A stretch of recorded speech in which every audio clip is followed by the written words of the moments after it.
ಬಳಸ್ತಾರ ಅಂತಕ್ಕಂತ ಹೇಳಿದ್ದನ್ನ ನೆನಪಾತ್ಪ ಪಟ್ನ 1 ಮಾರ್ಕ್ಸ್ ಬತ್ತವಾಗ ನೀವು ಕ್ಲಿಕ್ ಮಾಡಿದ್ರಂತಂದ್ರೆ ಅದು ನೀಲಿ ಇದ್ದಿದ್ ಹೋಗಿ ಹಸಿರಾಗುತ್ತೆ. ಈ ತರ ಎರಡನೇ ರೌಂಡ್ ಅಲ್ಲಿ ಏನ್ ಮಾಡ್ಬೋದು ಅಂತಂದ್ರೆ ನಿಮ್ಗೆ ಯಾವ್ಯಾವ ಸ್ವಲ್ಪ ಸಂಶಯ ಇದೆಯಲ್ಲ ಅದನ್ನ ಸ್ವಲ್ಪ ಕ್ಯಾಲ್ಕುಲೇಟ್ ಆಗಿ ಮಾಡ್ತಾ ಇನ್ನೊಂದು 10 ರಿಂದ 20 ಪ್ರಶ್ನೆ ನೀವು ಹೆಚ್ಚಿಗೆ ಮಾಡ್ಕೋಬಹುದು. ಇವತ್ತಿನ ವಿಡಿಯೋಗೆ ನಿಮ್ಮೆಲ್ಲರಿಗೂ ಸ್ವಾಗತ. ಯಾರೆಲ್ಲ RPF ಗೆ ಅಪ್ಲಿಕೇಶನ್ ಅನ್ನು ಹಾಕಿ SI ಎಕ್ಸಾಮ್ ಬರಿಬೇಕಂತ ಕಾಯ್ತಾ ಇದ್ರಲ್ಲ ಅವರೆಲ್ಲರಿಗೂ RRB ಒಂದು ಸಿಹಿ ಸುದ್ದಿಯನ್ನ ನೀಡಿದೆ. ಏನಂತಂದ್ರೆ ಡಿಸೆಂಬರ್ ನ ಮೊದಲನೇ ವಾರದಲ್ಲೇ ಎಕ್ಸಾಮ್ ಅನ್ನ ಶೆಡ್ಯೂಲ್ ಮಾಡಿದೆ. ಅಂದ್ರೆ 2ನೇ ತಾರೀಕಿಂದಾನೇ ಏನಾಗಿದಾವೆ RPF ನ SI ಎಕ್ಸಾಮ್ ಗಳು ಶೆಡ್ಯೂಲ್ ಆಗಿದಾವೆ. ಆಲ್ರೆಡಿ ನನ್ನ ಹಿಂದಿನ ವಿಡಿಯೋಗಳಲ್ಲಿ ನೋಡಬಹುದು. ಏನಂತಂದ್ರೆ ಎಕ್ಸಾಮ್ ಆಲ್ರೆಡಿ ಡೇಟ್ ಡಿಕ್ಲೇರ್ ಆಗಿದೆ. 2ನೇ ತಾರೀಕಿಂದ ಹಿಡ್ಕೊಂಡು 13ನೇ ತಾರೀಕುವರೆಗೂ ಎಕ್ಸಾಮ್ ಅನ್ನ ಏನ್ ಮಾಡ್ತಿದ್ರೆ ಬೇರೆ ಬೇರೆ ಶಿಫ್ಟ್ ಗಳಲ್ಲಿ ನಡೆಸ್ತೀವಿ ಅಂತ RRB ಡಿಕ್ಲೇರ್ ಆಲ್ರೆಡಿ ಮಾಡಿ ಆಗಿದೆ.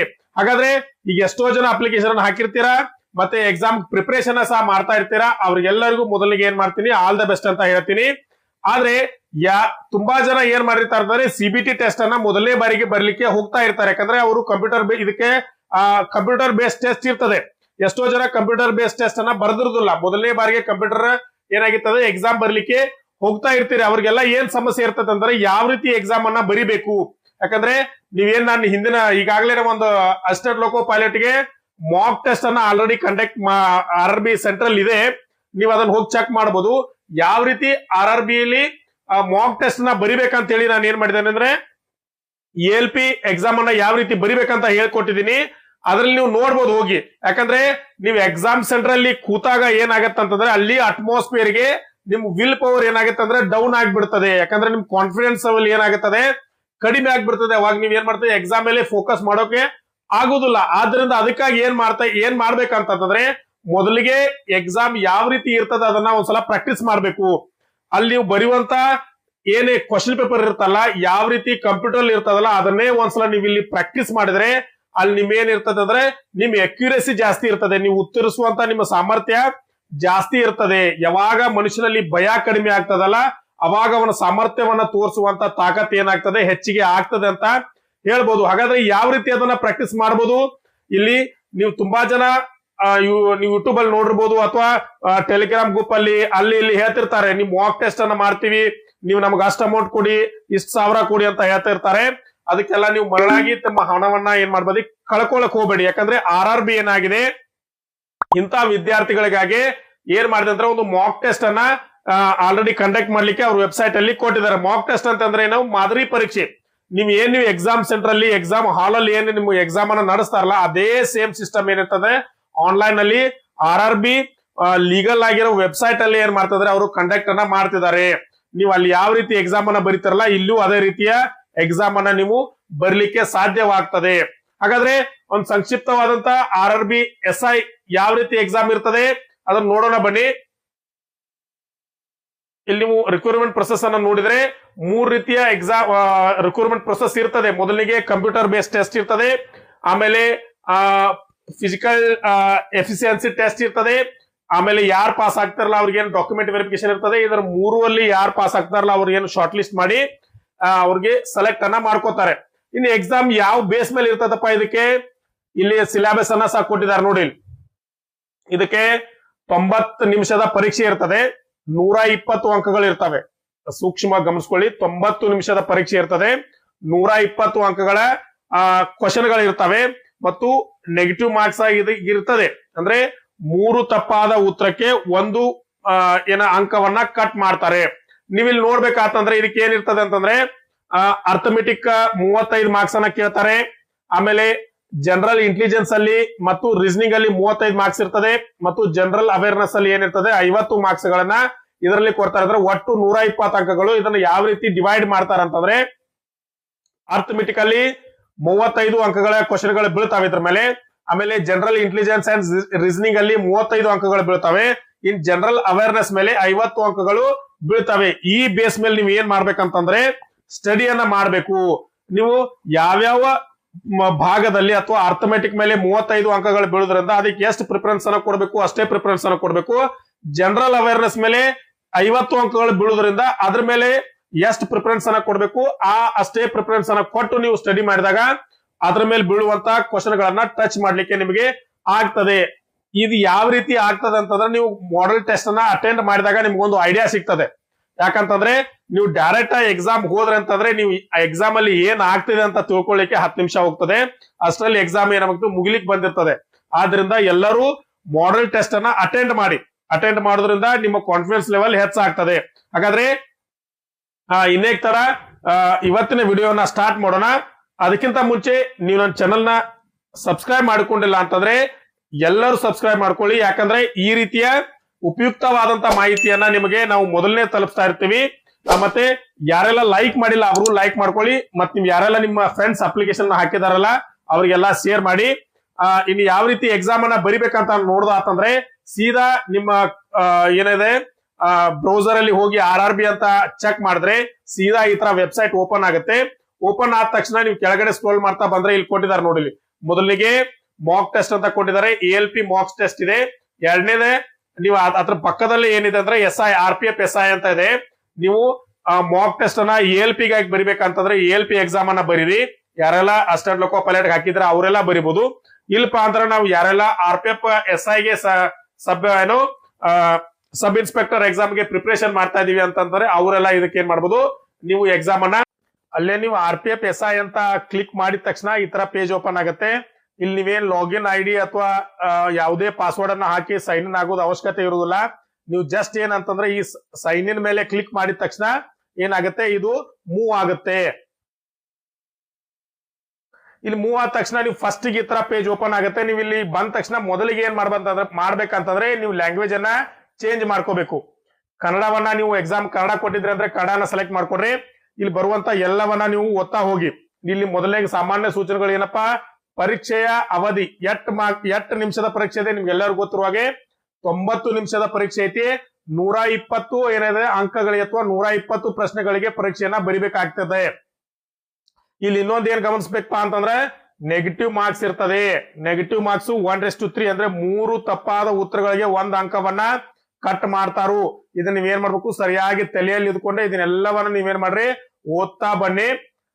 ನಿಮ್ಗೆ ಕನ್ನಡ ಭಾಷೆಯಲ್ಲಿ ಪರೀಕ್ಷೆ ನೀವು ಬರಿಬೇಕಾಗಿತ್ತಂದ್ರೆ ನೀವು ಅಪ್ಲಿಕೇಶನ್ ಹಾಕುವಾಗ ಏನ್ ಮಾಡ್ಬೇಕು, ಕನ್ನಡ ಭಾಷೆಯನ್ನೇ ನೀವು ಸೆಲೆಕ್ಟ್ ಕೊಂಡಿರ್ಬೇಕಂತ ಹೇಳಿ ಬರೀತಾರೆ. ಇದನ್ನು ಸಹ ನೀವು ಸರಿಯಾಗಿ ಓದ್ಕೊಡ್ರಿ.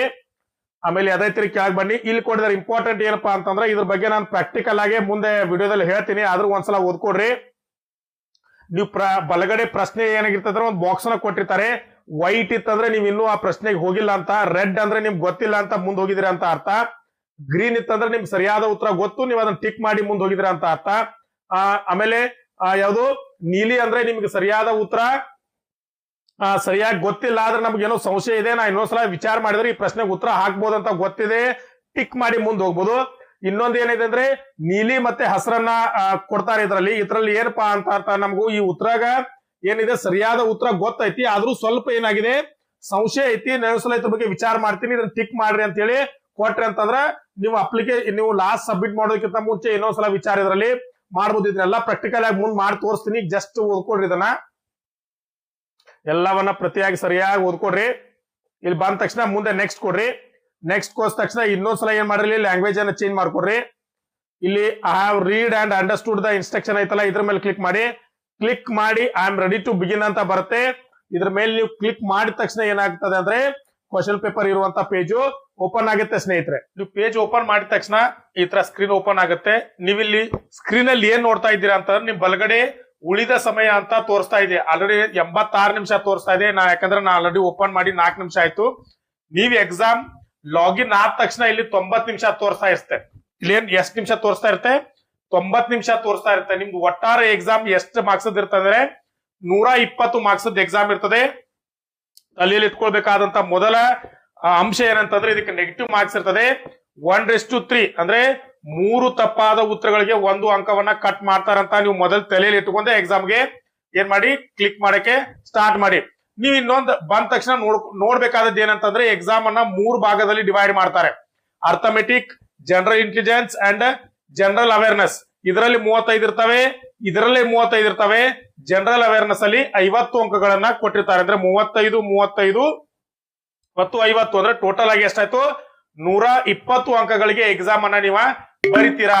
ಇಲ್ಲಿ ಗಮನಿಸಿದ್ರೆ ನೀವು ಗ್ರೀನ್ ಅಲ್ಲಿ ಬಂದ್ರೆ ನೀವು ಉತ್ತರಿಸಿದ್ರ ಅಂತ, ನೀವು ರೆಡ್ ಅಲ್ಲಿ ಬಂದ್ರೆ ಇನ್ನು ಉತ್ತರಿಸಿಲ್ಲ ಅಂತ ಅರ್ಥ. ವೈಟ್ ಅಲ್ಲಿ ಇದ್ರೆ ನೀವು ನೋಡಿ ಇಲ್ಲಿ ಇನ್ನು ಭೇಟಿ ಕೊಟ್ಟಿಲ್ಲ, ನಾವು ಒಂದೇ ನೀವು ನೋಡಿದ್ರೆ ರೆಡ್ ಮೇಲೆ ಒಂದೇ ಪ್ರಶ್ನೆ ಡಿ ರೇಖಾ ರೆಡ್ ಬಂದಿದೆ, ಉಳಿಕಿದ್ವಿ ಎಲ್ಲವೂ ವೈಟ್ ಆಗಿದಾವೆ. ಯಾಕಂದ್ರೆ ನಾವು ಇನ್ನೂ ಯಾವ್ದು ನೋಡೇ ಇಲ್ಲ, ಅದನ್ನ ಗಮನಿಸ್ಬೇಕು. ಇನ್ನಿಲ್ಲಿ ಏನಿದೆ ಯಾವುದು ಬ್ಲೂ ಅಲ್ಲಿದೆ. ಬ್ಲೂ ಅಲ್ಲಿ ಅಂದ್ರೆ ನಾವು ಗುರ್ತು ಹಾಕಿದೀವಿ, ಅದನ್ನ ಮಾಡಿ ತೋರಿಸ್ತೀನಿ ನಿಮಗೆ. ಅದನ್ನ ಗುರ್ತು ಹಾಕಿದಿರ ಅಂತ ಅರ್ಥ.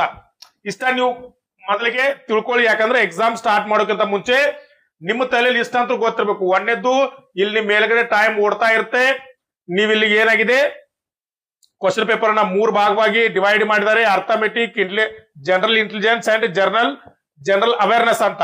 ಇಲ್ಲಿ ಅರ್ಥಮೆಟಿಕಲ್ ಏನಿರುತ್ತೆ ಇದರಲ್ಲಿ ಸ್ವಲ್ಪ ಏನ್ ಮಾಡಿದಾರೆ ಅಂತಂದ್ರೆ ಈ ಮಾಡೆಲ್ ಕ್ವಶನ್ ಪೇಪರ್ ಅಲ್ಲಿ ಸ್ವಲ್ಪ ಮಿಸ್ಟೇಕ್ ಆಗಿದೆ. ಏನಪ್ಪಾ ಅಂತಂದ್ರೆ ಜನರಲ್ ಅವೇರ್ನೆಸ್ ಅಲ್ಲಿ ಇರಬೇಕಾದಂತ ಪ್ರಶ್ನೆಗಳೆಲ್ಲವೂ ಏನಾಗಿದಾವೆ ಅಂತಂದ್ರೆ ಅರ್ಥಮೆಟಿಕಲ್ ಬಂದಿದಾವೆ. ಇಲ್ಲಿ ನಾವು ನೋಡ್ತಾ ಹೋಗ್ಬೋದು, ನಿಮ್ಗೆ ಆಮೇಲೆ ಹೇಳ್ತೀನಿ ಅದನ್ನ. ಯಾಕಂದ್ರೆ ಜನರಲ್ ಅವೇರ್ನೆಸ್ ಅಲ್ಲಿ ಏನಿರ್ಬೇಕಾಗಿತ್ತು ಅಂದ್ರೆ ಎಲ್ಲವೂ ಅರ್ಥಮೆಟಿಕಲ್ ಇದಾವೆ. ಅರ್ಥಮೆಟಿಕಲ್ ಇರಬೇಕಾದದ್ದು ಎಲ್ಲವೂ ಏನಿದಾವೆ ಜನರಲ್ ಇಂಟೆಲಿಜೆನ್ಸ್ ಅಲ್ಲಿ ಬಂದಿದಾವೆ. ನಾವು ನೋಡ್ತಾ ಹೋಗೋಣ. ನೀವು ಕ್ವಶನ್ ಪೇಪರ್ ನ ಯಾವ ತರ ಏನ್ ಮಾಡ್ತೀರಾ ಆನ್ಸರ್ ಮಾಡ್ಕೋತಾ ಹೋಗ್ತೀರಾ ಅಂತ.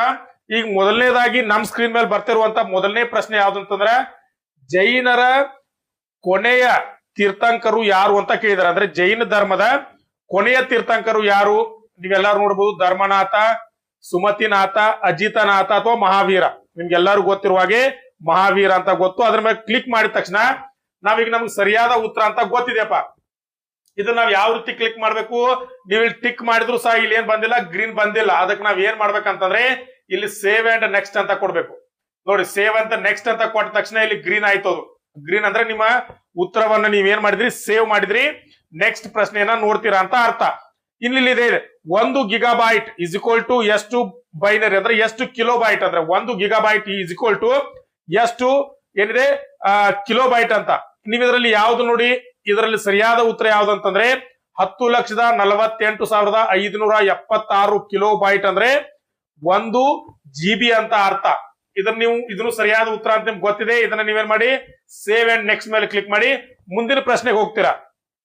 ಪ್ಲಾಸ್ಟಿಕ್ ಕದನ ಯಾವಾಗ ಆಯ್ತಪ್ಪ? ನಿಮ್ಗೆ ಎಲ್ಲರೂ ಗೊತ್ತಿರುವ ಹಾಗೆ 1757ರಲ್ಲಿ ಪ್ಲಾಸ್ಟಿಕ್ ಕದನ ಆಯ್ತು. ಇದನ್ನು ಸಹ ನಿಮ್ಗೆ ಸರಿಯಾದ ಉತ್ತರ ಗೊತ್ತು. ಸೇವ್ ಅಂಡ್ ನೆಕ್ಸ್ಟ್ ಮೇಲೆ ಕ್ಲಿಕ್ ಮಾಡಿ. ಕುಚಿಪುಡಿ ನೃತ್ಯವು ಯಾವ ರಾಜ್ಯದಲ್ಲಿ ಜನ್ಮ ತಾಳಿದೆ? ಒಡಿಶಾ, ಆಂಧ್ರ ಪ್ರದೇಶ್, ಮಹಾರಾಷ್ಟ್ರ, ಗುಜರಾತ್. ಯಾವ್ದು ಹೇಳಿ? ಆಂಧ್ರ ಪ್ರದೇಶ್.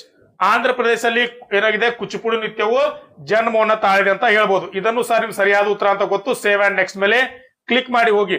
ಇವುಗಳಲ್ಲಿ ಯಾವುದು ಪ್ರೋಗ್ರಾಮಿಂಗ್ ಲ್ಯಾಂಗ್ವೇಜ್ ಅಲ್ಲ. ಇಲ್ಲಿ ಏನ್ ಕೊಟ್ಟಿದ್ದಾರೆ, ಜಾವಾ, ಪೈಥಾನ್, ಲಿನಕ್ಸ್, ಆಮೇಲೆ C+ ಅಂತ ಕೊಟ್ಟಿದ್ದಾರೆ. ನಿಮಗೆ ಇದರಲ್ಲಿ ಸರಿಯಾದ ಉತ್ತರ ಯಾವುದು? ಇದರಲ್ಲಿ ಸರಿಯಾದ ಉತ್ತರ ಯಾವ್ದು ಅಂದ್ರೆ ಲಿನಕ್ಸ್ ಅಂತಕ್ಕಂಥದ್ದು ಸರಿಯಾದ ಉತ್ತರ. ಆದ್ರೆ ನಿಮ್ಗೆ ಇದ್ರ ನೀವು ಒಂದು ಗೆಸ್ ಮಾಡ್ಕೊಳ್ಳಿ. ನಿಮಗೆ ಸರಿಯಾದ ಉತ್ತರ ಗೊತ್ತಿಲ್ಲಪ್ಪ ಅನಿಸ್ತಾ ಇದೆ. ಏನಂತದ ಅನಿಸ್ತಾ ಇದೆ, ಲಿನಕ್ಸ್ ಇರ್ಬೋದಪ್ಪ, ನನಗೆ ಸರಿಯಾದ ಗೊತ್ತಿಲ್ಲ, ನಾ ಕನ್ಫರ್ಮ್ ಆಗಿ ಹಾಕಕ್ ನನಗೇನಿಲ್ಲ, ರೆಡಿ ಇಲ್ಲ. ನಾನು ಅದಕ್ಕಾಗಿ ಏನ್ ಮಾಡ್ತೀನಿ ಅಂತಂದ್ರೆ ಇದನ್ನ ಜಸ್ಟ್ ಕ್ಲಿಕ್ ಮಾಡಿ ಮುಂದಕ್ಕೆ ಹೋಗ್ತೀನಿ. ಈ ತರ ಮುಂದಕ್ಕೆ ಹೋಗ್ಬೋದು ನೀವು, ಅಥವಾ ಇನ್ನೊಂದು ಬ್ರ್ಯಾಕ್ ಬನ್ನಿ. ಇಲ್ಲಿ ಏನ್ ಮಾಡಿದೆ, ಕ್ಲಿಕ್ ಮಾಡಿ ಎಷ್ಟೇ ಪ್ರಶ್ನೆ? 5ನೇದಲ್ಲ. ಇಲ್ಲಿ ನೋಡಿ ಕೆಳಗಡೆ ವಿಮರ್ಶೆಗಾಗಿ ಗುರುತಿಸಿ ಅಂತ ಕೊಡಿ. ಇಲ್ಲಿ ನಾವು ವಿಮರ್ಶೆಗಾಗಿ ಗುರುತಿಸಿದೆ ಅಂತಂದ್ರೆ ಏನಾಯ್ತು, 5ರ ಮೇಲೆ ಏನಾಯ್ತು, ಇಲ್ಲಿ ಸ್ವಲ್ಪ ಲಕ್ಷ ಕೊಡಿ. ಏನಾಗಿದೆ ಅಂದ್ರೆ ಎಲ್ಲವೂ ನೀಲಿ ಇದೆ, ಇಲ್ಲೊಂದು ಸಣ್ಣದ ಏನಾಗಿದೆ ಅಂತಂದ್ರೆ ಗ್ರೀನ್ ಆಗಿ ಬಂದಿದೆ ಅಂತ ಅರ್ಥ. ಇದರ ಅರ್ಥ ಏನಂತಂದ್ರೆ ನೀವು ಇದ್ರ ಮೇಲೆ ಕ್ಲಿಕ್ ಮಾಡಿದ್ರೆ ಹೊಳ್ಳಿ ತೋರಿಸುತ್ತೆ. ನೀವು ಈ ಪ್ರಶ್ನೆಗೆ ನಿಮ್ಗೆ ಉತ್ತರ ಗೊತ್ತು, ಆದ್ರೆ ಸ್ವಲ್ಪ ಏನಿದೆ ಡೌಟ್ ಇದೆ. ಇದ್ರಲ್ಲಿ ನಿಮ್ಗೆ ಸರಿಯಾಗಿ ಏನು ಉತ್ತರ ಗೊತ್ತಿದೆ, ಆದ್ರೆ ಡೌಟ್ ಇದೆ. ಇದನ್ನ ಇನ್ನೊಂದ್ಸಲ ಏನ್ ಮಾಡ್ತೀನಿ, ಲಾಸ್ಟಿಗೆ ಏನ್ ಟೈಮ್ ಉಳಿದ್ರೆ ನಾನು ಇನ್ನೊಂದ್ಸಲ ಬಂದ್ ಚೆಕ್ ಮಾಡಿ ಆನ್ಸರ್ ಕೊಡ್ತೀನಿ ಅಂತ ಅರ್ಥ. ಒಂದ್ ವೇಳೆ ನಾವು ಚೆಕ್ ಮಾಡದೇ ಇದ್ರು ಸಹ ಏನಾಗುತ್ತೆ, ಈ ಆನ್ಸರ್ ನಾಗಿದೆ ಸಬ್ಮಿಟ್ ಆಗುತ್ತೆ. ಇದನ್ನ ಸ್ವಲ್ಪ ನೀವು ಗಮನ ಕೊಡ್ಬೇಕು. ಯಾಕಂದ್ರೆ ನೀವು ಒಂದ್ ವೇಳೆ ಟೈಮ್ ಸಿಗ್ಲಿಲ್ಲಪ್ಪ ಲಾಸ್ಟಿಗೆ, ನೀವು ಅದೇ ರೀತಿ ಸಬ್ಮಿಟ್ ಆದ ತಕ್ಷಣನು ನಿಮ್ಮ ಆನ್ಸರ್ ಏನಾದ್ರೆ ಕನ್ಸಿಡರ್ ಆಗುತ್ತೆ. ಆದ್ರೆ ಅದೇ ಇಲ್ಲಿ ಇನ್ನೊಂದು ಪ್ರಶ್ನೆ ನೋಡಿ, ಭಾರತದ ಸಂವಿಧಾನದ 8ನೇ ಪರಿಚಯದಲ್ಲಿ 8 ಭಾಷೆಗಳನ್ನ ಸೇರಿಸಲಾಗಿದೆ. ಉತ್ತರ ಎಲ್ಲರಿಗೂ ಗೊತ್ತು, ಎಷ್ಟಿದೆ ಅಂದ್ರೆ 22 ಭಾಷೆಗಳಿದಾವೆ. ಆದ್ರೆ ನಮಗೆ ಸರಿಯಾದ ಉತ್ತರ ಗೊತ್ತಿಲ್ಲಪ್ಪ. ನನಗೆ 22 ಗೊತ್ತಿಲ್ಲ, 24 ಗೊತ್ತಿಲ್ಲ, 32 ಗೊತ್ತಿಲ್ಲ, ಯಾವ್ದು ಗೊತ್ತಿಲ್ಲ. ಆದ್ರೆ ನಾವ್ ಏನ್ ಮಾಡ್ಬೋದು, ನನಗಿದೇನೋ ಸ್ವಲ್ಪ ಯಾವಾಗೋ ಕೇಳಿದ್ದೇನೆ, ಯಾವಾಗೋ ಕ್ಲಾಸ್ ಅಲ್ಲಿ ಕೇಳಿದ್ದೇನೆ, ಅಥವಾ ಯಾವುದೋ ಸಂವಿಧಾನ ಬುಕ್ ಓದಲ್ಲಿ ಓದುತ್ನಾಗ ನನಗೆ ಲಕ್ಷ್ಯಕ್ಕೆ ಬಂದಿದೆ, ನಾನು ಇನ್ನೊಂದು ಸ್ವಲ್ಪ ಟೈಮ್ ಸಿಕ್ಕಾಗ ಇದನ್ನ ನೋಡ್ತೀನಿ ಅಂತ ನಿಮ್ಗೆ ಅನಿಸಿತ ಅಂತಂದ್ರೆ ನೀವು ಯಾವ್ದ್ರ ಮೇಲೂ ಕ್ಲಿಕ್ ಮಾಡಬಾರ್ದು. ಜಸ್ಟ್ ಏನ್ ಮಾಡ್ರಿ, ವಿಮರ್ಶೆಗಾಗಿ ಕ್ಲಿಕ್ ಮಾಡಿ ಅಂತ ಕೊಡಿ. ಅವಾಗ ಏನ್ ಬರುತ್ತೆ ನೋಡಿಲಿ, ಇಲ್ಲಿ ಓನ್ಲಿ ಏನಾಗುತ್ತೆ, ನೀಲಿಯಲ್ಲಿ ಬಂದ್ಬಿಡುತ್ತೆ.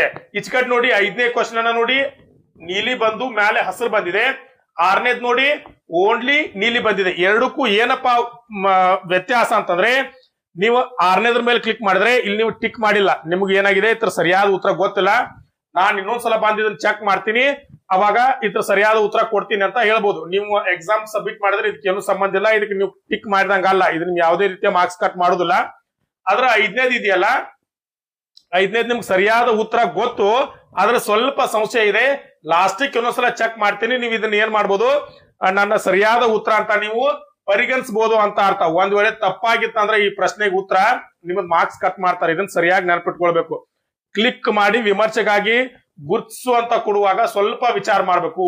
ಯಾಕಂದ್ರೆ ನೀವು ಒಂದ್ ವೇಳೆ ಅದನ್ನ ಮುಂದೆ ನೀವು ಸರಿಯಾಗಿ ಮಾಡದೆ ಹಾಗೆ ಸಬ್ಮಿಟ್ ಮಾಡಿದ್ರಿ ಅಂತಂದ್ರೆ, ಒಂದ್ ವೇಳೆ ಅದು ತಪ್ಪಾಗಿತ್ತಂತಂದ್ರೆ ನಿಮಗೆ 1:3 ಅಲ್ಲಿ ಏನೋ ನೆಗೆಟಿವ್ ಮಾರ್ಕ್ಸ್ ಇದೆಯಲ್ಲ, ಅದ್ರಲ್ಲಿ ನಿಮ್ ಮಾರ್ಕ್ಸ್ ಕಟ್ ಆಗ್ತದೆ. ಇಲ್ಲಿ ನೀವು ಎಲ್ಲಾನು ತೋರಿಸಿದ್ರೆ ನೋಡ್ರಿ, ಹಸಿರು ಬಿತ್ತಂದ್ರೆ ಸರಿಯಾಗಿ ಕೊಟ್ಟಿದ್ರ ಅಂತ ಮುಂದೆ ಹೋಗಿದ್ರ ಅಂತ ಅರ್ಥ.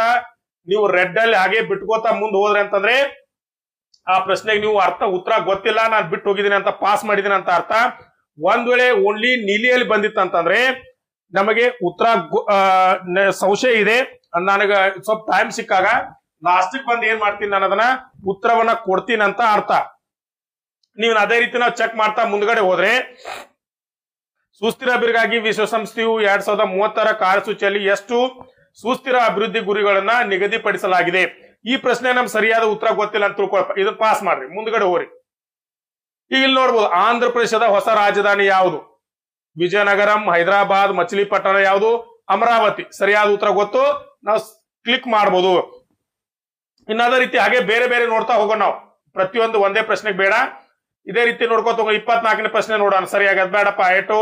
ಇಲ್ಲಿ 24 ಪ್ರಶ್ನೆ ನೋಡಿ, ಇವುಗಳಲ್ಲಿ ಯಾವ ರಾಜ್ಯವು ನೇಪಾಳದೊಂದಿಗೆ ಗಡಿಯನ್ನ ಹಂಚಿಕೊಂಡಿಲ್ಲ? ಅಸ್ಸಾಂ, ಸಿಕ್ಕಿಂ, ಉತ್ತರಾಖಂಡ್, ಮಧ್ಯಪ್ರದೇಶ್. ನೇಪಾಳ ಯಾವುದ್ರ ರೀತಿ ಗಡಿ ಹಂಚಿಕೊಂಡಿಲ್ಲ. ಇದರಲ್ಲಿ ಅಸ್ಸಾಂ ಅನ್ನೋದು ಈಶಾನ್ಯ ಭಾಗದಲ್ಲಿ ಬರೋದ್ರಿಂದ ಇದನ್ನ ಗಡಿಯನ್ನ ಹಂಚಿಕೊಂಡಿಲ್ಲ. ಇದು ನೀವು ಏನ್ ಮಾಡ್ಬೇಕು, ಸೇವ್ ಅಂಡ್ ನೆಕ್ಸ್ಟ್ ಮೇಲೆ ಕೊಟ್ರೆ ಅಂತಂದ್ರೆ ಸರಿಯಾಗಿ ಟಿಕ್ ಆಗ್ತದೆ. ಇದು ನೀವು ಸರಿಯಾದ ಉತ್ತರವನ್ನು ಕೊಡುವಾಗ ಲಕ್ಷ್ಯ ಕೊಡ್ಬೇಕಷ್ಟ. ಇನ್ನು ವಿಶ್ವ ಭೂತಾಯಿಯ ದಿನವನ್ನ ಯಾವಾಗ ಆಚರಿಸಲಾಗುತ್ತದೆ? ಇಲ್ಲೇನಾಗಿದೆ, March 3, June 23, April 22, June 5, March 23 ಅನ್ನೋದು, ಮಾರ್ಚ್ 3 ಅನ್ನೋದು ಯಾವುದು ಅಂತಾರಾಷ್ಟ್ರೀಯ ವನ್ಯಜೀವಿಗಳ ದಿನಾಚರಣೆ. ಯಾವುದು ನೆನಪಿರ್ಬೇಕು. ಜೂನ್ 5 ಪರಿಸರ ದಿನಾಚರಣೆ. ಜೂನ್ 23 ಏನು, ಇದು ಒಲಿಂಪಿಕ್ಸ್ ಡೇ ಅಂತ ಕರೀತಾರೆ. ಇನ್ನು ಇದ್ರ ಉಳಿದದ್ದು ಯಾವ್ದು ಅಂತಂದ್ರೆ ಏಪ್ರಿಲ್ 22 ವಿಶ್ವ ಭೂ ದಿನಾಚರಣೆ ಅಂತ ಕರೀತಾರೆ, ಅಥವಾ ಏನು ವಿಶ್ವ ಭೂಮಿ ತಾಯಿಯ ದಿನಾಚರಣೆ, ಅಥವಾ ವಿಶ್ವ ಇನ್ನೊಂದು ಏನೋ ಕರೀತಾರೆ, ನೆನಪಾಗ್ತಾ ಇಲ್ಲ. ಆ ದಿನವನ್ನ ಆಚರಣೆ ಮಾಡ್ತೀವಿ ಅಂತ ಹೇಳ್ತಾರೆ. ಇದು ನೀವು ಸೇವ್ ಅಂತ ನೆಕ್ಲ್ ಮಾಡಿದ್ರೆ ಮುಂದೆ ಹೋಗ್ತದೆ. ಇನ್ನು ಇವುಗಳಲ್ಲಿ ಯಾರನ್ನ ಗಡಿನಾಡ ಗಾಂಧಿ ಅಂತ ಕರೀತಾರೆ? ಖಾನ್ ಅಬ್ದುಲ್ ಗಫಾರ್ ಖಾನ್ ಅಂತ. ಈ ತರ ನೀವು ಮಾಡ್ತಾ ಹೋಗ್ಬೋದು. ಇದು ಕೇವಲ ಏನಾಯ್ತು, ಜನರಲ್ ಅವೇರ್ನೆಸ್ ಆಯ್ತು. ನೀವು ಸ್ವಲ್ಪ ಕುಡಿಯೋದು ತಪ್ಪಾಗಿದೆ ಅಂತ ಹೇಳಿದೆ, ನಾ ಜನರಲ್ ಇಂಟೆಲಿಜೆನ್ಸ್ ಅಲ್ಲಿ ಹೋದ್ರೆ ಇಲ್ಲೂ ಸಹ ಏನಾಗಿದೆ ಇಲ್ಲಿ ಕೊಡ್ತಾ ಹೋಗಿ, ಚೆಕ್ ಮಾಡ್ತಾ ಹೋಗಿ. ಇವುಗಳಲ್ಲಿ ಯಾವುದು ಉದ್ದದ ಇಲ್ಲಿ ಕೊಟ್ಟಿದ್ದಾರೆ ನೋಡಿ. ಇಲ್ಲಿ ಏನಾಗಿದೆ ಅಂತಂದ್ರೆ ಇಲ್ಲೆಲ್ಲ ಅರ್ಥಮೆಟಿಕ್ ಇದೆ. ಅರ್ಥಮೆಟಿಕ್ ಅಂದ್ರೆ ಏನಂತ ಅರ್ಥ ಅಂತಂದ್ರೆ ಜನರಲ್ ಮ್ಯಾಥಮೆಟಿಕ್ಸ್, ಬೇಸಿಕ್ ಮ್ಯಾಥಮೆಟಿಕ್ಸ್ ಏನಿರ್ತದಲ್ಲ ಅದಕ್ಕೆ ಅರ್ಥಮೆಟಿಕ್ ಅಂತ ಕರೀತಾರೆ. ನೀವು ಸಿಲೆಬಸ್ ಅನ್ನು ನೋಡಿದ್ರೆ ಗೊತ್ತಾಗ್ತದೆ. ಇಲ್ಲೆಲ್ಲ ಚೆಕ್ ಮಾಡ್ಕೊಡ್ರಿ. ಇಲ್ಲೆಲ್ಲವೂ ಏನಾಗಿದೆ ಅಂತಂದ್ರೆ ಎಲ್ಲವೂ ಮ್ಯಾಥ್ಸ್ ಇದೆ, ಎಲ್ಲವೂ ಮ್ಯಾಥ್ಸ್ ಇರ್ತದೆ. ಅಂದ್ರೆ 35 ಮಾರ್ಕ್ಸ್ ಏನಿರ್ತದೆ ಮ್ಯಾಥಮೆಟಿಕ್ಸ್ ಇರ್ತದೆ, ಜನರಲ್ ಮ್ಯಾಥ್ಸ್ ಇರ್ತದೆ ಅಥವಾ ಬೇಸಿಕ್ ಮ್ಯಾಥ್ಸ್ ಇರ್ತದೆ, ಜನರಲ್. ಇನ್ನು 35 ಮಾರ್ಕ್ಸ್ ಏನಿರ್ತದೆ ಅಂತಂದ್ರೆ ಇದು ನಿಮ್ದು ಏನಿರ್ತಂದ್ರೆ ನಿಮ್ಮ ರೀಸನಿಂಗ್, ನಿಮ್ ಕ್ಯಾಲ್ಕುಲೇಷನ್ ಕೆಪಾಸಿಟಿ ಎಷ್ಟಿದೆ ಇದನ್ನೆಲ್ಲ ಚೆಕ್ ಮಾಡ್ಲಿಕ್ಕೆ ಇನ್ನು 35 ಮಾರ್ಕ್ಸ್ ಅನ್ನ ಕೊಟ್ಟಿರ್ತಾರೆ. ಇನ್ನು ಜನರಲ್ ಅವೇರ್ನೆಸ್ ಅಲ್ಲಿ ಏನಿರ್ತದೆ ಅಂತಂದ್ರೆ ಹಿಸ್ಟ್ರಿ ಆಗಿರ್ಬೋದು, IC ಆಗಿರ್ಬೋದು, ಅಂದ್ರೆ ಇಂಡಿಯನ್ ಕಾನ್ಸ್ಟಿಟ್ಯೂಷನ್ ಆಗಿರ್ಬೋದು, ಅಥವಾ ಕರೆಂಟ್ ಅಫೇರ್ಸ್ ಆಗಿರ್ಬೋದು, ಅಥವಾ ಏನೋ ಈಗಿನ ಪ್ರಚಲಿತ ವಿದ್ಯಮಾನಗಳಾಗಿರ್ಬೋದು. ನೀವು ಹಲವಾರು ಸಬ್ಜೆಕ್ಟ್ಗಳು ಏನಾಗಿರ್ತಾವ ಅಂದ್ರೆ ಈ 50 ಮಾರ್ಕ್ಸ್ ಗಳಲ್ಲಿ, ಅಥವಾ ಜನರಲ್ ಅವೇರ್ನೆಸ್ ಏನಿದೆಯಲ್ಲ ಈ 50 ಮಾರ್ಕ್ಸ್ ಗಳಲ್ಲಿ ಹಲವಾರು ಸಬ್ಜೆಕ್ಟ್ ಗಳನ್ನ ಒಳಗೊಂಡಂತ ಕ್ವಶನ್ ಪೇಪರ್ 50 ಮಾರ್ಕ್ಸ್ ಗೆ ನಿಮ್ಗೆ ಇರ್ತದೆ. ಇನ್ನ ಏನಿರ್ತದಪ್ಪ ಅಂತಂದ್ರೆ ಅರ್ಥಮೆಟಿಕ್ ಅಲ್ಲಿ ಕೇವಲ 35 ಮಾರ್ಕ್ಸ್ ಗಳು ಯಾವ್ದಕ್ಕೆ ಇರ್ತಾವ ಅಂದ್ರೆ ಮ್ಯಾಥಮೆಟಿಕ್ಸ್ ಬೇಸ್ ಮೇಲೆ. ಮ್ಯಾಥಮೆಟಿಕ್ಸ್ ಬೇಸ್ ಮೇಲೆ ಏನಿರ್ತಾವ ಅಂದ್ರೆ 35 ಮಾರ್ಕ್ಸ್ ಗಳ ಮೇಲೆ ಇರ್ತಾವ. ಬೇಕಂದ್ರೆ ಇದ್ರ ಸಿಲೆಬಸ್ ಯಾವ ತರ ಇದೆ ಬೇಕಂದ್ರೆ ಇನ್ನೊಂದು ವಿಡಿಯೋ ಮಾಡ್ತೀನಿ. ಅಂದ್ರೆ ಅರ್ಥಮೆಟಿಕ್ ಅಂದ್ರೆ ಯಾವ್ಯಾವ ಸಬ್ಜೆಕ್ಟ್ ನೀವು ಕವರ್ ಮಾಡ್ಕೋಬೇಕು, ಜನರಲ್ ಇಂಟೆಲಿಜೆನ್ಸ್ ಅಂದ್ರೆ ಯಾವ್ಯಾವ ಸಬ್ಜೆಕ್ಟ್ ಅನ್ನ ಕವರ್ ಮಾಡ್ಕೋಬೇಕು, ಅವೇರ್ನೆಸ್ ಅಲ್ಲಿ ಯಾವ ಸಬ್ಜೆಕ್ಟ್ ಅನ್ನ ಕವರ್ ಮಾಡ್ಕೋಬೇಕಂತ ನಿಮ್ಗೆ ಇಷ್ಟ ಇದ್ರೆ ಕಮೆಂಟ್ ಮಾಡಿ. ನಾನು ಇನ್ನೊಂದು ವಿಡಿಯೋದಲ್ಲಿ ಇದ್ರ ಬಗ್ಗೆ ಸಪರೇಟ್ ಆಗಿ ಏನ್ ಮಾಡ್ತೀನಿ ವಿಡಿಯೋನ ಮಾಡ್ತಾ ಇರ್ತೀನಿ. ನೀವು ಇಲ್ಲಿ ಇದನ್ನ ನೋಡಿದ್ರಲ್ಲ, ಇಲ್ಲೂ ಸ್ವಲ್ಪ ಮಿಸ್ಟೇಕ್ ಆಗಿದೆ. ಅರ್ಥಮೆಟಿಕಲ್ ನೋಡಿದ್ರೆ ಇವೆಲ್ಲವೂ ಬರ್ತಾ ಇದೆ, ಆದ್ರೆ ನಿಜವಾಗ್ಲೂ ಅರ್ಥಮೆಟಿಕಲ್ ಇದೆಲ್ಲ ಬರುವುದಿಲ್ಲ. ಅರ್ಥಮೆಟಿಕಲ್ ಬರುವುದು ಏನಂತಂದ್ರೆ ಓನ್ಲಿ ಮ್ಯಾಥಮೆಟಿಕ್ಸ್ ಸಂಬಂಧಪಟ್ಟಂತ ಕ್ವಶನ್ಗಳೇ ಮಾತ್ರ ಬರ್ತಾವೆ. ಜನರಲ್ ಇಂಟೆಲಿಜೆನ್ಸ್ ಅಲ್ಲಿ ನೀವು ನೋಡಿದ್ರೆ ಏನ್ ಬರ್ತಾವ ಅಂತಂದ್ರೆ ಇಲ್ಲಿ ರೀಸನಿಂಗು, ಆಮೇಲೆ ಏನ್ ಮಾಡ್ಬೋದು ಇವುಗಳನ್ನ ಕೆಳಗಿನವುಗಳನ್ನ ಈ ತರ ಬರ್ತಿದೆ ಕಾರಣೀಕರಿಸಿ, ಆಮೇಲೆ ಇನ್ನು ನೋಡಿರ್ತಾರಲ್ಲ ಕೋಡಿಂಗು ಡಿಕೋಡಿಂಗು, ಇವೆಲ್ಲವೂ ಏನಾಗಿದೆ ಅಂದ್ರೆ ಜನರಲ್ ಇಂಟೆಲಿಜೆನ್ಸ್ ಅಲ್ಲಿ ಬರ್ತಾ ಹೋಗ್ತವೆ. ಜನರಲ್ ಅವೇರ್ನೆಸ್ ಅಲ್ಲಿ ನಿಮ್ಗೆ ಅವಾಗಲೇ ಹೇಳಿದಾಗೆ ಪ್ರತಿಯೊಂದು ಸಬ್ಜೆಕ್ಟ್ ಅನ್ನ ಹಿಸ್ಟ್ರಿ ಆಗಿರ್ಬೋದು, ಜಿಯೋಗ್ರಫಿ ಆಗಿರ್ಬೋದು, ಇಂಡಿಯನ್ ಕಾನ್ಸ್ಟಿಟ್ಯೂಷನ್ ಆಗಿರ್ಬೋದು, ಪ್ರಚಲಿತ ವಿದ್ಯಮಾನ ಆಗಿರ್ಬೋದು, ಆಮೇಲೆ ಜಿಕೆ ಆಗಿರ್ಬೋದು, ಜನರಲ್ ನಾಲೆಜ್ ಆಗಿರ್ಬೋದು, ಇವೆಲ್ಲವೂ ಏನಾಗ್ತಾವ ಅಂತಂದ್ರೆ ಈ ಸಬ್ಜೆಕ್ಟ್ ಅಲ್ಲಿ ಬರ್ತಾವೆ ಅಂತ ಹೇಳ್ಬೋದು ಸ್ನೇಹಿತರೆ. ಹಾಗಾದ್ರೆ ಈ ಎಕ್ಸಾಮ್ ಬಗ್ಗೆ ಒಂದು ಸಂಕ್ಷಿಪ್ತವಾದ ಮಾಹಿತಿ ನಿಮಗೆ ಬರ್ತ ಅಂತ ತಿಳ್ಕೊತೀನಿ. ಇನ್ನೊಂದು ನಿಮಗೆ ಸಜೆಷನ್ ಕೊಡಾಕ ಏನ್ ಇಷ್ಟಪಡ್ತೀನಿ ಅಂತಂದ್ರೆ ಎಕ್ಸಾಮ್ ಅನ್ನ ಸ್ವಲ್ಪ ಗಮನವಿಟ್ಟಾಗ ತಿಳ್ಕೊಳ್ಳಿ. ನನ್ನ ಅನುಭವದ ಮೇಲೆ ಹೇಳ್ತೀನಿ. ಎಕ್ಸಾಮ್ ಅನ್ನ ಯಾವ ರೀತಿ ನೀವು ಹೋದ ತಕ್ಷಣ ಫಸ್ಟಿಗೆ ಎಕ್ಸಾಮ್ ಅನ್ನ ಬಿಡಿಸ್ಲಿಕ್ಕೆ ಏನ್ ಮಾಡ್ರಿ ಅಂತಂದ್ರೆ ಎಲ್ಲವನ್ನ ಟಿಕ್ ಮಾಡ್ಕೋತಾ ಹೋಗ್ಬಾರ್ದು. ಈಗ ಉದಾಹರಣೆಗೆ ಇಲ್ಲ ಫಸ್ಟ್ ಇಂದ ಚೆಕ್ ಮಾಡ್ತಾ ಬರ್ತೀನಿ ನೋಡಿ. ಇನ್ನೊಂದ್ಸಲ ಇಲ್ಲಿ ಫಸ್ಟ್ ಇಂದ ಹೇಳ್ತೀನಿ ನಿಮಗೆ, ಸ್ವಲ್ಪ ಟೈಮ್ ಕೊಡಿ. ಈಗ ನೋಡಪ್ಪ, 1ನೇ ಪ್ರಶ್ನೆಗೆ ನಮ್ಗೆ ಉತ್ತರ ಗೊತ್ತು ಹಾಕಿದ್ವಿ, 2ನೇ ಪ್ರಶ್ನೆ ಗೊತ್ತು ಹಾಕಿದ್ವಿ, 3ನೇ ಪ್ರಶ್ನೆ ಗೊತ್ತು ಹಾಕಿದ್ವಿ, 4ನೇ ಪ್ರಶ್ನೆ ಗೊತ್ತು ಹಾಕಿದ್ವಿ. ನಿಮಗೆ 1ನೇ ರೌಂಡ್ ಅಲ್ಲಿ 100ರವರೆಗೂ ನೀವೇನ್ ಮಾಡ್ಬೇಕು, ಒಂದ್ ರೌಂಡ್ ಹೋಗಿ ಬಂದ್ಬಿಡ್ಬೇಕು. ಯಾವ್ಯಾವ 100% ಗೊತ್ತಿರ್ತಾವಲ್ಲ ಅವಕ್ಕೆಲ್ಲವೂ ನಿಮ್ಗೆ ಏನ್ ಇರುದೇ 90 ನಿಮಿಷ. ಅದ್ರಲ್ಲಿ ನಿಮ್ಗೆ ಏನ್ ಮಾಡ್ಬೇಕಂದ್ರೆ 1ನೇ ರೌಂಡ್ ಅಲ್ಲಿ ಅಂದ್ರೆ ಫಸ್ಟ್ ನೀವೇನ್ ಹಾಕ್ತಾ ಇರ್ತಾರಲ್ಲ ಅವಾಗ ಎಲ್ಲವನ್ನ ಒಂದ್ಸಲ ಚೆಕ್ ಮಾಡ್ಕೊತ ಹೋಗ್ಬೇಕು. ಯಾವ್ಯಾವ ಬರ್ತಾಪ ಸರಿಯಾಗಿ. 1ನೇ ಪ್ರಶ್ನೆ ಬರ್ತದೆ, 2ನೇದ್ ಬರ್ತದೆ, 3ನೇದ್ ಬರ್ತದೆ, 4ನೇದ್ ಬರ್ತದೆ, 5ನೇ ಸ್ವಲ್ಪ ಡೌಟ್ ಇದೆ ಬಿಟ್ಬಿಡ್ರಿ ಅದನ್ನ, 6ನೇ ಡೌಟ್ ಇದೆ ಬಿಟ್ಬಿಡ್ರಿ ಅದನ್ನ, 7ನೇ ಡೌಟ್ ಇದೆ ಬಿಡ್ರಿ, 9ನೇ ಡೌಟ್ ಇದೆ ಬಿಡ್ರಿ, 10ನೇದ್ ನಮ್ಗೆ ಗೊತ್ತಾ ಸರಿಯಾಗಿ ಅದನ್ನ ಹಾಕ್ರಿ, 12ನೇದ್ ಗೊತ್ತಾ ಹಾಕ್ರಿ, ಇಲ್ಲಾಂದ್ರೆ ಬಿಟ್ಬಿಡ್ರಿ, 13ನೇದ್ ಗೊತ್ತಾ ಹಾಕ್ರಿ, ಇಲ್ಲಾಂದ್ರೆ ಬಿಟ್ಬಿಡಿ. ಹೀಗೆ ಪ್ರತಿಯೊಂದು ನೀವು 1ನೇ ಹಂತದಲ್ಲಿ 120 ಪ್ರಶ್ನೆ ಅದಾವಲ್ಲ, 120 ಪ್ರಶ್ನೆನ ಒಂದ್ ರೌಂಡ್ ಹೋಗಿ ಬಂದ್ಬಿಡಿ. 1ನೇ ರೌಂಡ್ ಅಲ್ಲಿ ನಿಮ್ಗೆ ಎಷ್ಟು ಗೊತ್ತಿರ್ತಾವಲ್ಲ ಅಂದ್ರೆ ನಿಮ್ಗೊಂದು ಅಂದಾಜ್ ಸಿಕ್ಬಿಡ್ತೇವೆ ನನಗೆ ಅಕ್ಯುರೇಟ್ ಆಗಿ ಎಷ್ಟು ಮಾರ್ಕ್ಸ್ ಬರ್ತಾವಪ್ಪ. ಈ ಕ್ವಶನ್ 120 ಕ್ವಶನ್ ಇರುವಂತಹ ಪೇಪರ್ ಅಲ್ಲಿ ನನಗೆ ಅಕ್ಯುರೇಟ್ ಎಷ್ಟು ಬರ್ತಾವ ಅಂತ ನಿಮ್ಗೆ ಗೊತ್ತಾಗ್ಬಿಡ್ತದೆ. ಇನ್ನು ಅವಾಗ ಏನ್ ಮಾಡ್ಬೋದು ನಿಮ್ಗೆ ಗೊತ್ತಿರ್ಬೋದು, ಒಂದು 50ರಿಂದ 60 ನಿಮ್ಗೆ ಸರಿಯಾದ ಉತ್ತರ ಗೊತ್ತಿದ್ವು ಅಂತಂದ್ರೆ ನೀವು ಕ್ವಶನ್ ಪೇಪರ್ ಮೇಲೆ ಇನ್ನು 2ನೇ ರೌಂಡ್ ಅಲ್ಲಿ ಬರ್ಬೇಕು. 2ನೇ ರೌಂಡ್ ಅಲ್ಲಿ ಏನ್ ಚೆಕ್ ಮಾಡ್ಬೇಕು, ಇನ್ನೊಂದ್ ಸ್ವಲ್ಪ ಡೌಟ್ ಇದೆ, 4ರಲ್ಲಿ ನನಗೆ ಎರಡದ್ರ ಬಗ್ಗೆ ಗೊತ್ತು, ಇನ್ 2ದ್ರ ಬಗ್ಗೆ ಗೊತ್ತಿಲ್ಲ. ಈಗ ಉದಾಹರಣೆಗೆ ನೋಡಪ್ಪ, ಇಲ್ಲಿ ಪಿಸಿಕಲ್ಚರ್ ಎನ್ನುವ ಶಬ್ದವು ಯಾವುದಕ್ಕೆ ಸಂಬಂಧಿಸಿದೆ. ಈ ಪ್ರಶ್ನೆ ನಿಮ್ಗೆ ಏನಾಗಿದೆ ಅಂತಂದ್ರೆ ನನಗೆ ಇದರಲ್ಲಿ 2 ಗೊತ್ತು, ರೇಷ್ಮೆಗಂತೂ ಇದನ್ನ ಕರೆಯಲ್ಲ, ಜೇನು ಕೃಷಿಗಂತೂ ಇದನ್ನ ಕರೆಯಲ್ಲ. ನನಗೆ ಯಾಕೋ ಪಕ್ಷಿ ಕೃಷಿ ಮತ್ತು ಮೀನು ಕೃಷಿ ಮೇಲೆ ಸಂಶಯ ಆಗ್ತದೆ. ಇದಕ್ಕೆ ಸ್ವಲ್ಪ ಟೈಮ್ ಕೊಟ್ಟಿದ್ರೆ ನನಗೆ ಉತ್ತರ ಗೊತ್ತಾಗ್ಬೋದು ಅಂತ ನೀವೇನ್ ಮಾಡ್ತೀರಾ, ಇದನ್ನ ವಿಮರ್ಶೆಗಾಗಿ ಟಿಕ್ ಮಾಡಿ ಮುಂದೆ ಹೋಗ್ಬಿಡ್ತೀರಾ. ಟಿಕ್ ಮಾಡ್ತಾ ಮುಂದೆ ಹೋಗ್ಬಿಡ್ಬೇಕು. ಇಲ್ಲಿ ವಿಮರ್ಶೆಗಾಗಿ ಟಿಕ್ ಮಾಡಿರಲ್ಲ ಅಂದ್ರೆ ನೀವು ಲಾಸ್ಟ್ ಟೈಮ್ ಸಿಕ್ಕಾಗ ಕರೆಕ್ಟ್ ಆಗಿ ಇದ್ರ ಮೇಲೆ ಕ್ಲಿಕ್ ಮಾಡಿದ್ರೆ ಏನಾಗುತ್ತೆ, ನಿಮ್ಗೆ ಇದೇ ಬರುತ್ತೆ, ನೀವು ಇದನ್ನ ವಿಚಾರ ಮಾಡ್ಬೋದು. ಪಿಸಿಕಲ್ಚರ್ ಅಂದ್ರೆ ಏನಪ್ಪಾ, ನಾನು ಯಾವಾಗ ಓದಿದ್ದೆ ಇದನ್ನ, ಯಾವಾಗೋ ಕುತ್ಕೊಂಡು ರೂಮ್ ಅಲ್ಲಿ ಓದಿದ್ದೆ, ಅಥವಾ ಯಾವುದೋ ಕ್ಲಾಸ್ ಅಲ್ಲಿ ನಾನು ಕೇಳುವಾಗ ಇದನ್ನ ಕೇಳಿದ್ದೆ, ಅಥವಾ ಯಾರೋ ಫ್ರೆಂಡ್ಸ್ ಬಗ್ಗೆ ಮಾತಾಡುವಾಗ ಇದನ್ನ ಮೀನು ಕೃಷಿಯ ಅಭಿವೃದ್ಧಿಗಾಗಿ ಬಳಸ್ತಾರಂತಕ್ಕಂತ ಹೇಳಿದ್ದನ್ನ ನೆನಪಾತ್ಪ ಪಟ್ನ 1 ಮಾರ್ಕ್ಸ್ ಬತ್ತವಾಗ ನೀವು ಕ್ಲಿಕ್ ಮಾಡಿದ್ರಂತಂದ್ರೆ ಅದು ನೀಲಿ ಇದ್ದಿದ್ದು ಹೋಗಿ ಹಸಿರಾಗುತ್ತೆ. ಈ ತರ 2ನೇ ರೌಂಡ್ ಅಲ್ಲಿ ಏನ್ ಮಾಡ್ಬೋದು ಅಂತಂದ್ರೆ ನಿಮ್ಗೆ ಯಾವ್ಯಾವ ಸ್ವಲ್ಪ ಸಂಶಯ ಇದೆಯಲ್ಲ ಅದನ್ನ ಸ್ವಲ್ಪ ಕ್ಯಾಲ್ಕುಲೇಟ್ ಆಗಿ ಮಾಡ್ತಾ ಇನ್ನೊಂದು 10ರಿಂದ 20 ಪ್ರಶ್ನೆ ನೀವು ಹೆಚ್ಚಿಗೆ ಮಾಡ್ಕೋಬಹುದು. ಇನ್ನು 3ನೇ ರೌಂಡ್ ಅಲ್ಲಿ ಶಿವ ಅಂತ ನಿಮ್ಗೆ ಏನೂ ಗೊತ್ತಿರೋದಿಲ್ಲ, ಯಾವ್ಯಾವ ಉಳಿದಿರ್ತಾರಲ್ಲ ಅವು ಇನ್ನೊಂದ್ಸಲ ಚೆಕ್ ಮಾಡ್ರಿ. ಸರಿಯಾಗಿ ಉತ್ತರ ಬಂದ್ರೆ ಹಾಕಿ, ಇಲ್ಲಂದ್ರೆ ದಯವಿಟ್ಟು ಏನ್ ಮಾಡ್ರಿ ಅದನ್ನ ಬಿಟ್ರಿ. ಯಾಕಂದ್ರೆ ನಿಮ್ಮ ಸರಿಯಾದ ಒಂದ್ ವೇಳೆ ಅವೆಲ್ಲವೂ ತಪ್ಪಾದವು ಅಂತಂದ್ರೆ ನಿಮ್ಮ ಸರಿಯಾಗಿ ಹಾಕಿರುವಂತ ಮಾರ್ಕ್ಸ್ ಅನ್ನು ಸಹ ಏನ್ ಮಾಡ್ಕೋತಾವಂದ್ರು ಕಿತ್ಕೋತಾವ್. ಅದಕ್ಕಾಗಿ 1ನೇ ರೌಂಡ್ ಅಲ್ಲಿ ನೀವು ಮ್ಯಾಕ್ಸಿಮಮ್ ಎಷ್ಟು ಪ್ರಶ್ನೆ ಬರ್ತಾವ ಅದನ್ನ ಟಚ್ ಮಾಡಿ. 2ನೇ ರೌಂಡ್ ಅಲ್ಲಿ ನಿಮ್ಗ ಎಷ್ಟು ಸ್ವಲ್ಪ ಸಂಶಯ ಇರ್ತಾವಲ್ಲ ಆದಷ್ಟು 2ನೇ ರೌಂಡ್ ಅಲ್ಲಿ ಆದಷ್ಟು ಕವರ್ ಮಾಡಕ್ ಪ್ರಯತ್ನ ಮಾಡಿ. 3ನೇ ರೌಂಡ್ ಅಲ್ಲಿ ಇನ್ನೊಂದ್ಸಲ ಕಣ್ಣಾರಿಸಿ ಯಾವ್ದಾದ್ರು ನಿಮಗೆ ಸತ್ಯಕ್ಕೆ ಒಂದು 70% ಹತ್ತಿರ ಇದ್ದು ಅಂದ್ರೆ ಅಷ್ಟ ಹಾಕಿ, ದೇವರ ಅಂಕಿ ಹಾಕಿ ಯಾವ್ದೋ ಒಂದನ್ನ ಹಾಕಿ ಮತ್ತಲಿಕ್ಕೆ ಬರ್ಲಿಕ್ಕೆ ಹೋಗ್ಬೇಡಿ. ಯಾಕಂದ್ರೆ ಕಂಪ್ಯೂಟರ್ ಬೇಸ್ಡ್ ಟೆಸ್ಟ್ ಅಲ್ಲಿ ಅಥವಾ ಈ ನೆಗೆಟಿವ್ ಮಾರ್ಕ್ಸ್ ಸಿಸ್ಟಮ್ ಅಲ್ಲಿ ದೇವರ ಅಂಕಿ ಹಾಕುದು ಈಗ ಯಾರು ಪಾಸ್ ಆಗ್ಲಿಕ್ಕೆ ಆಗೋದಿಲ್ಲ. ಯಾಕಂದ್ರೆ ನೀವು 70 ಮಾರ್ಕ್ಸ್ ಸರಿಯಾಗಿ ಹಾಕಿ ಇನ್ನು ಉಳಿದಿರ್ತಕ್ಕಂತ ಎಲ್ಲಾ ತಪ್ಪು ಹಾಕಿರಂತಂದ್ರೆ ಇರು 70 ಮಾರ್ಕ್ಸ್ ಏನಾಗುತ್ತೆ ಅಂದ್ರೆ ಬಂದ 30ಕ್ಕೆ ನಿಂದಿರ್ತದ. ಅದಕ್ಕಾಗಿ ದಯವಿಟ್ಟು ಯಾರು ತಪ್ಪನ್ನು ಮಾಡ್ಲಿಕ್ಕೆ ಹೋಗಬೇಡಿ. ನಿಮ್ಗೆ ಎಷ್ಟು ಮಾರ್ಕ್ಸ್ ಬರ್ತಾವಲ್ಲ ಅಷ್ಟು ಮಾರ್ಕ್ಸ್ ಅನ್ನ ಸರಿಯಾದ ಉತ್ತರವನ್ನ ಹಾಕ್ಲಿಕ್ಕೆ ಪ್ರಯತ್ನ ಮಾಡಿ. ಯಾರು ತಪ್ಪಾದ ನಮ್ಗೆ ಹಂಗ ಅನಿಸ್ತದೆ ಹಿಂಗ ಅನಿಸ್ತದೆ 4ನೇ ಉತ್ತರ ಇರ್ಬೋದು 3ನೇ ಉತ್ತರ ಇರ್ಬೋದು ಅಂತ ಅಂದಾಜಿನ ಮೇಲೆ ಪ್ರಶ್ನೆಯನ್ನ ಉತ್ತರ ಹಾಕ್ಲಿಕ್ಕೆ ಹೋಗ್ಬೇಡಿ. ಇದು ನನ್ನ ಅನುಭವದ ಮೇಲೆ ಹೇಳ್ತೀನಿ. ಯಾಕಂದ್ರೆ ನಾನು ತುಂಬಾ ಎಕ್ಸಾಮ್ ಬರ್ದಿರುವಾಗ ಇದೇ ಮೆಥಡ್ ನಲ್ಲಿ ನಾನು ಏನಾಗಿದ್ದೇನೆ ಎಕ್ಸಾಮ್ ಅನ್ನ ಬರೆದು ಪಾಸ್ ಆಗಿ ಇವತ್ತು ಸಹ ನಾನು ರೈಲ್ವೆದಲ್ಲಿ ಕೆಲಸ ಮಾಡ್ತೀನಿ. ನೋಡ್ಬೋದು ಸ್ನೇಹಿತರೆ, ಇಷ್ಟನ್ನ ಮಾಹಿತಿಯನ್ನ ಏನ್ ನಿಮ್ಗೆ ಹಾಕಿ ಕೊಟ್ಟಿದ್ದೀನಿ. ಯಾಕಂದ್ರೆ ಇವತ್ತ ದಿನ ಎಷ್ಟ್ ಅಂತಂದ್ರೆ 28ನೇ ತಾರೀಕು. ಇನ್ನು 2ನೇ ತಾರೀಕಿಂದ RPF ಏನ SI ಎಕ್ಸಾಮ್ ಸ್ಟಾರ್ಟ್ ಆಗ್ತದೆ. ನಿಮ್ಗೆ ಏನ ಆಗ್ಬೋದು ಅಂತಂದ್ರೆ ನಾ ಇದನ್ನ ಇನ್ನೊಂದು 1 ಅಥವಾ 2 ದಿನದಲ್ಲಿ ಏನ್ ಮಾಡ್ಬೋದು, ಯೂಟ್ಯೂಬ್ ಅಲ್ಲಿ ಅಪ್ಲೋಡ್ ಮಾಡ್ಬೋದು. ಅಂದ್ರೆ ನಿಮ್ಗೆ ನೋಡ್ಲಿಕ್ಕೆ ಇನ್ನೊಂದು 1 ರಿಂದ 2 ದಿನ ಟೈಮಿಂಗ್ ಇರ್ತದೆ. ಆ ಟೈಮಲ್ಲಿ ನೀವೆಲ್ಲರೂ ಎಕ್ಸಾಮ್ ಹೋಗೋದಕ್ಕಿಂತ ಮುಂಚೆ 1 ಬಿಟ್ಟು 2 ಸಲ ಏನ್ ಮಾಡಿ, ಇದನ್ನ ಸರಿಯಾಗಿ ಇದೇ ವೆಬ್ಸೈಟ್ ಅಲ್ಲಿ ಏನ್ ಮಾಡಿ, ನಾನು ಮೊದಲನೇಗೆ ಹೇಳಿದಾಗೆ ಸರಿಯಾದ ಲಾಗಿನ್ ಮಾಡ್ಕೊಂಡು RRB ಅಲ್ಲಿ ಹೋಗಿ ನೀವ್ ಏನ್ ಮಾಡ್ಬೇಕಂದ್ರೆ ಲಾಗಿನ್ ಮಾಡ್ಕೊಂಡು ಎಕ್ಸಾಮ್ ಅನ್ನ ಕಂಡಕ್ಟ್ ಮಾಡ್ರಿ. ಅಂದ್ರೆ ನಿಮ್ಗೆ ಏನಾಗ್ತದೆ ಅಂದ್ರೆ ಯಾವ ರೀತಿ ಎಕ್ಸಾಮ್ ಇರ್ತದೆ ಅದನ್ನ ನೀವು ಯಾವ ರೀತಿ ಬರಿಬೇಕು. ಯಾಕಂದ್ರೆ ಒಂದೇ ಸಲ ನೀವು ಹೋಗಿ ಎಕ್ಸಾಮ್ ಸೆಂಟರ್ ಅಲ್ಲಿ ಕೂತಾಗ ಏನಾಗ್ತದೆ ಅಂದ್ರೆ ಮನುಷ್ಯ ಅಂಜಿ ಬಿಡ್ತದೆ. ಯಾವ ರೀತಿ ಎಲ್ಲಾ ಮಾರ್ಕ್ಸ್ ನ ಟಚ್ ಮಾಡಕ್ ಆಗುದ್ರ, ಸುಮ್ನೆ ಯಾವ್ದೋ ಟಚ್ ಮಾಡ್ತಾ ಮಚ್ಚ ಹೋಗ್ಬಿಡುದ. ಈಗ ನೋಡ್ರಿ ನಾವು ಮಾತಾಡ್ತಾ ಏತ್ ಬತ್ತು 70 ನಿಮಿಷಕ್ಕೆ ಬತ್ತು ಅಂದ್ರೆ ಆಲ್ರೆಡಿ 20 ನಿಮಿಷ ಹೋಯ್ತು.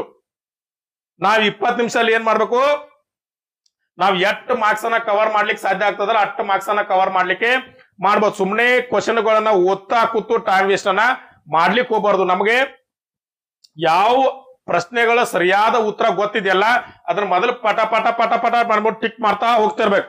ಸರಿಯಾದ ಉತ್ತರ ಎಷ್ಟು ಗೊತ್ತದಾವಲ್ಲ ಅಲ್ಲೇ ಸರಿಯಾದ ಉತ್ತರ ಗೊತ್ತಿರೋ ನಾವು ಜಲ್ದಿ ಟಿಕ್ ಮಾಡಿದ್ರೆ ನಮ್ಗೆ ಅಷ್ಟು ಸರಿಯಾದ ಉತ್ತರ ಗೊತ್ತಾಗ್ಬಿಡ್ತಾವು. ಉಳಿದ ಸಮಯವನ್ನ ನಾವು ಮ್ಯಾಥಮೆಟಿಕ್ಸ್ ಅಲ್ಲಿ ಲೆಕ್ಕ ಬಿಡಿಸೋದ್ರೊಳಗೋ ಅಥವಾ ಕೋಡಿಂಗ್ ಡಿಕೋಡಿಂಗ್ ಮಾಡೋದ್ರೊಳಗೋ ಆ ಸಮಯವನ್ನ ಅಲ್ಲಿ ಕಳೆದ ಏನ್ ಮಾಡ್ಬೋದು ಅಂದ್ರೆ ಹೆಚ್ಚಿನ ಅಂಕಗಳನ್ನ ಗಳಿಸ್ಕೊಳ್ಬಹುದು. ಇದಾಗಿತ್ತು ಸ್ನೇಹಿತರೆ, ಇಷ್ಟೊಂದು ಮಾಹಿತಿಯನ್ನ ನಿಮ್ ಮುಂದೆ ಕೊಟ್ಟಿದ್ದೀನಿ. ಈ ನಿಮ್ಗ ಏನ್ ಅನ್ಸ್ತಪ್ಪ ಅಂತಂದ್ರೆ ನಿಮ್ಮ ಒಪಿನಿಯನ್ ಅನ್ನ ಕಮೆಂಟ್ ಬಾಕ್ಸ್ ಅಲ್ಲಿ ಕಮೆಂಟ್ ಮಾಡಿ. ಮತ್ತೆ ಯಾರೆಲ್ಲ ಹೊಸದಾಗಿ ಈ ವಿಡಿಯೋನ ನೋಡ್ತಾ ಇರಲ್ಲ ಅವರೆಲ್ಲರೂ ದಯವಿಟ್ಟು ಏನ್ ಮಾಡ್ರಿ ಅಂತಂದ್ರೆ ಚಾನೆಲ್ ನ ಸಬ್ಸ್ಕ್ರೈಬ್ ಮಾಡ್ಕೊಳ್ಳಿ. ಮತ್ತೆ ಯಾರೆಲ್ಲ RPF ಎಕ್ಸಾಮ್ ಬರ್ಲಿಕ್ಕೆ ಹೋಗ್ತಿದಿರಲ್ಲ ನಿಮ್ಮೆಲ್ಲಾ ಫ್ರೆಂಡ್ಸ್ ಗೆ ಏನ್ ಮಾಡಿ ಈ ವಿಡಿಯೋನ ಶೇರ್ ಮಾಡಿ, ಲೈಕ್ ಮಾಡೋದಂತ ಮರ್ಲಿಕ್ಕೆ ಹೋಗಬೇಡಿ. ಇದೇ ರೀತಿ ಮಾಹಿತಿಯನ್ನ ನಿಮ್ ಮುಂದೆ ತರ್ತಾ ಇರ್ತೀನಿ. ಇವತ್ತಿನ ವಿಡಿಯೋನ ಇಲ್ಲೇ ಮುಗಿಸೋಣ. ನಮಸ್ಕಾರ.